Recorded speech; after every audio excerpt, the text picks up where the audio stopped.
Buenos dias, buenas tardes, and buenas noches, at whatever time you're tuning in. Welcome to Business Matters with Laura Nowlin podcast. Today, I have with me our Councilwoman from Ward 3, Councilwoman Cox, and so I'm really excited to have you here on the show. And so how we typically do this is we don't do anything scripted. We speak from the heart. We shoot from the hip. We want to make sure that our audience gets to know who you are. So what I would like to do, besides welcoming you, is getting you to start talking about how you even made it here to Las Vegas, Nevada. Well, it was a long time ago. I've been here for over 33 years, Oh, wow. and I came with my husband.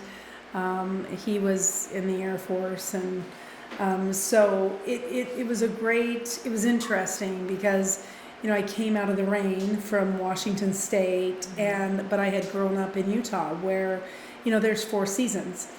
So coming back to a place where there's 4 seasons and coming closer to my parents and my family at the time was really exciting for me. And I've been here 33 years. So I feel like a native, and my children were all raised here. And it's just, Henderson is a phenomenal place, and we just have a fantastic valley, lots to do, and it has a great energy, so I love being here. So all this time you've been living in the city of Henderson, or did you start first in the city of Las Vegas? Because Henderson hasn't been here that long, right? Yes. Well, they've been here since 1956, so it was I definitely. didn't realize that old. Yeah, Okay. so Henderson was here long before me, but yes, I first moved to Las Vegas, and then we moved over to Henderson. So. Okay, and how long have you been in the city of Henderson? Oh my gosh, my husband says I get this wrong, but I think it's, we've been in our home 29 and a half years. So I think Yeah. that's when we first moved. So it's been at least 29 years. Well, thank you so much for your husband's service, okay? Because I Thank you. know, coming from a military family, the whole family, once someone enters the military, we all enter the military together, right, to serve. So thank you very much for that. Yeah, How many thank you. children do you have? 7. Did she say that right? She said 7. I did, That's 7. a big family. Yeah. I have 11 grandchildren and 1 on the way. Wow. So we're going to have 12 grandchildren. Amazing. Yeah. So I love my kids and I love being a mother, but nothing beats being a grandmother. Do you feel the same way? I do feel the same way. It's, our oldest grandchildren, we have 3 that are 13. And so I've been a grandma a long time, but they call me Grammy, and it's been such an honor. I just have to tell you, there's just nothing like grandchildren. I mean, I adore and love my children, but with grandchildren, you truly can spoil them and send them home. Yes. I mean, that's a true statement. Mhm. And what I have found is that it's just been fun, just developing close relationships with them. I think it's really important that they knew from the beginning how much they were loved. And so I always give them a hug before they leave and tell them, I whisper in their ear, I say, I love you, you're a good boy or you're a good girl. You are doing a great job. I want them to have positive influences. And luckily, my children are like that. My adult children are positive. But I want them to know they had a grandma on this earth that loves them. Yes, and that's making a difference in the city of Henderson. Oh, thank you. I appreciate Yes. that. Yes, and so I want to also talk about what industry were you in? I mean, with 7 children, were you mostly at home taking care of them, or were you a working mother? We've both, but we've always had a business since I was 21. I've had a business of some form. We've been daycare owners, restaurant owners. We've had many businesses, but I am an educator. So I was able to go do that and enjoyed that, and I did my private program, and then I was able to go back into the classroom 7 years ago as a kindergarten teacher, and that was a thrill. But COVID wasn't so great. But then we got through COVID, and I've been able to stay on just a day or 2 a week to be able to be a reading interventionist. So it's been great. Wow. So tell me a little bit about what intrigued you to even run for office. There are some people that are more effective not running. I'm one of them. So what intrigued you to run? Because it's hard. Politics is just so, it can be so ugly. Politics is dirty. Yes. I'm just going to tell you that everything you hear about politics, believe it, and you haven't even heard the whole story. Let me just tell you, I'm not a politician. You know, when you teach kindergarten and you're a mom and that's not a life you yearn for, right? I mean, I was in the service industry in all my businesses, right? So that's not something I was like, oh yeah, that's what I want to do next. I had no aspirations to do that. But I actually had people from our police department in every one of my races come to me and beg me to run, asking for help, pleading for help, because our public safety is really struggling in Henderson and has for many years. And so in my first race, I ran and I lost by 400 votes, and it was against the incumbent for Ward 3 in Henderson. And in my second race, I started way early, and I said, I am going to win it this time.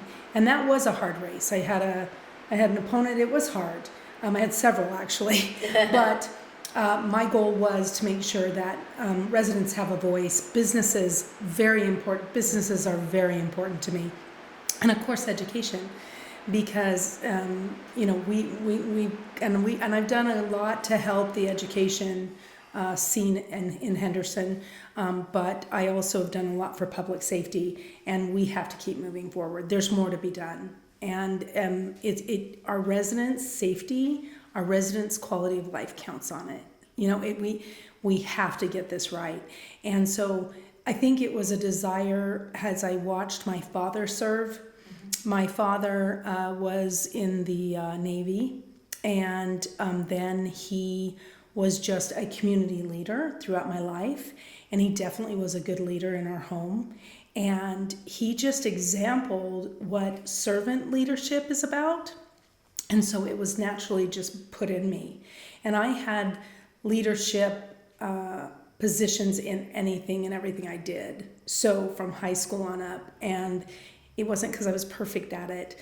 I think it's because people saw an authentic, genuine person that truly cared and really wanted to make a good difference for people. And like I said, even in high school, just I wanted everybody to be happy. I was one of those people, you know, I just wanted everybody to be happy and safe and secure. And then so when the call came to do this, I fought it the second time.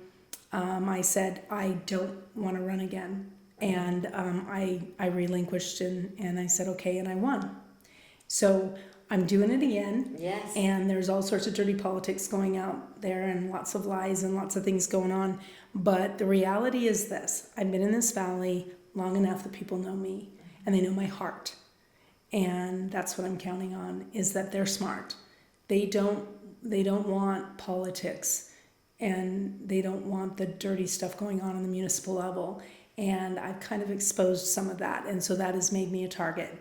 But you know what? I'm strong and I'm going to keep doing it. Awesome. And so then you're a mother, you're a grandmother, you've owned businesses as a businesswoman, you've been an educator, still married. Yes. Right? Yep. You've lived in the city of Henderson for almost 30 years there. You're the right person for the job. Thank you. You truly are. I mean, appreciate how that. many other individuals can say all about that, you know, that have all that package? Yep. No, definitely. I hear you. And I think the message, though, is if you have a heart to serve, go serve. I'm not special. I'm just committed and dedicated to making sure people are taken care of. And if you have somebody that has, and as a teacher, that's a teacher's heart, and that's a mother's heart, and that's a Grammy's heart, right? That comes naturally to me. And so I'm the real deal. And when people can be, and like you, Laura, I mean, you're authentic, you're genuine, you're delightful. And I think people see your heart and the good that you're doing, the good that you're giving. And people that are like that attract to each other, and they get together and they do great things. And it's unfortunate that sometimes people want to bring down people that are doing great things or standing for the right. And I'm just indignant in that I'm gonna continue to make a positive difference no matter what is thrown at me, and I'll come up to the top. I mean, cream rises to the top. As my dad always said, that cream rises to the top, honey. You just keep doing what you do and don't listen to the noise. And I think that that's so important for anyone, from business owners to people that are struggling in their life with whatever they have going on, whether they're in the middle of a divorce, whatever their challenge is right now. A lot of it's financial right now for people with the economy the way it is. Just don't listen to the noise. Trust your instinct, right? And then push forward. Just go forward. So if there's someone out there that is considering running for a position, can you share a little bit about what is your day like? You know, if they did run, if they won the position, what does it look like being a councilwoman? Wow, if I tell you nobody would run, but I will.